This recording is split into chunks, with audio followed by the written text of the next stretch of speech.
Izjave zahvalnosti. Ova knjiga je počela kao nešto veliko i izbrkano, pa je iziskivala više od samo mojih ruku da se iz toga iskleše nešto razumljivo. Prvo i najvažnije, hvala mojoj sjajnoj i prelepoj ženi Fernandi, koja je uvek bez oklevanja govorila ne, upravo kad je najviše trebalo to da čujem. Ne samo što od mene činiš bolju osobu, već su mi u procesu pisanja bili od suštinskog značaja tvoja bezuslovna ljubav i stalne povratne informacije. Mojim roditeljima što su sve ove godine trpeli moja sranja i nastavili svejedno da me vole. Po mnogo čemu nisam osjećao da sam potpuno odrastao, sve dok nisam sasvim shvatio mnoge pojmove u ovoj knjizi. U tom smislu, raduje me što sam imao prilike da vas upoznam posljednjih godina, kao odrastao. I mom bratu, nikad nisam sumnjao u obostranu ljubav i poštovanje između nas, čak i kad se ponekad silno uvredim što mi ne odgovaraš na poruke.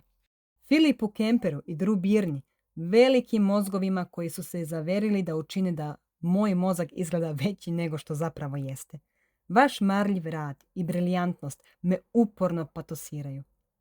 Michaelu Covelu, što mi je bio intelektualni test izdržljivosti, posebno kad je trebalo razumeti psihološke istraživanja i što je uvijek ispitivao moje pretpostavke. Mom izdavaču Luku Dempsiju, za nemilosrdno stezanje šrafova u mom pisanju i što, moguće, ima čak i poganiji jezik od mene. Mom agentu Molly Glick, što mi je odredila viziju za knjigu i što ju je gurnula daleko dalje u svet nego što sam očekivao da će otići.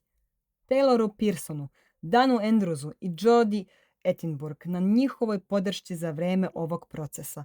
Vas troje ste me održali u stanju odgovornosti i razuma, što su jedine dve stvari potrebne svakom piscu.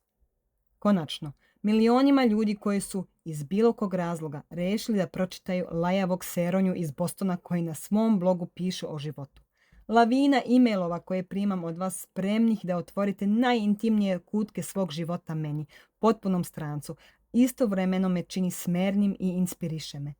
U ovom trenutku u životu provodim 1000 sati čitajući i proučavajući te predmete, ali vi ste uporno moje istinsko obrazovanje.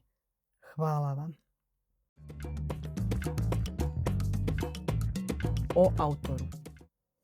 Mark Manson je bloger, autor i preduzetnik. Ima 30 i kusur godina i trenutno živi i radi u New Yorku.